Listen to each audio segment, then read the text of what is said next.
All right, life groups, here we are kicking off our fall semester of our life group studies, and I'm so excited that you're joining us.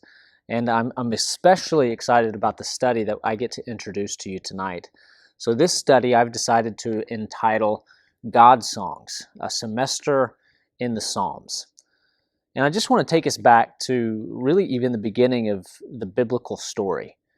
If you remember, Genesis 1 opens with this narrative telling us that in the beginning, God created the heavens and the earth, that God created everything visible and invisible, but that the earth was without form and void, and darkness was covering the deep, and the Spirit of God was hovering over the face of the waters. And so it just presents this picture of chaos, of just an uninhabitable, destitute land. And then we see this picture that God, who created everything, comes upon creation, and he just begins gathering everything and bringing all things into order. And really, he brings it to a place, a state of shalom, which really just means that he brings all of creation into harmony.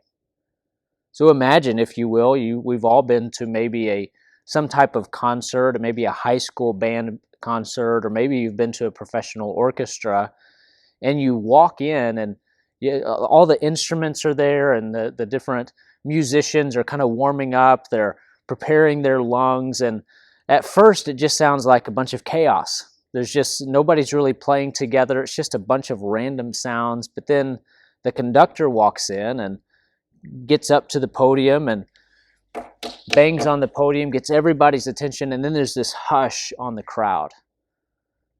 And he begins to wave his hands, and all the instruments begin to play together. And it creates this beautiful symphony. That's really the picture that the Bible shows us of how God started creation.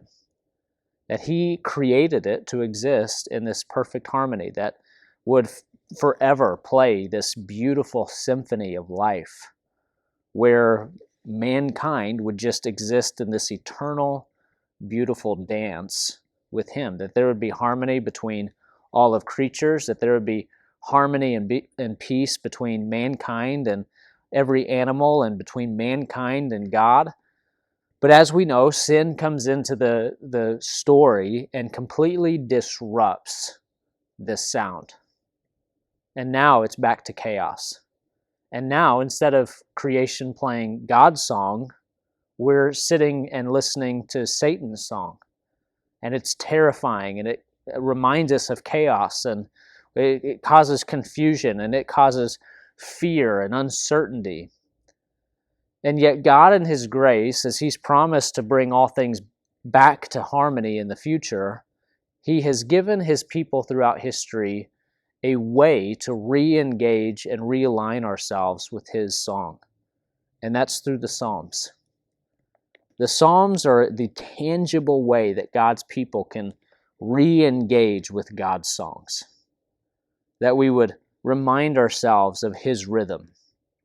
And that he would even begin to relate with us through them. Because the Psalms are filled with God's people crying out in pain and agony, but then also singing songs of deliverance and joy, and singing songs of hope for what God would do in the future. And so it's a perfect way to re-engage ourselves with the rhythm and the heart of our Father. And that's what we intend to do.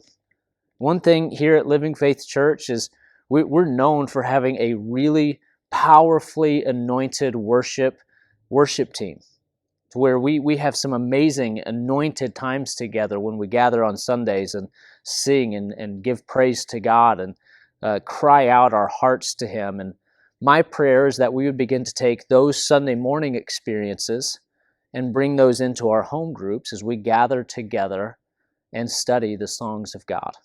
And so tonight we're going to start with Psalm 16, and then we're going to go through several different songs, some of praise, some of lament, some of hope. But I hope that through this semester we would realign ourselves with God's heart, that we would maybe find the rhythm for God's life in us.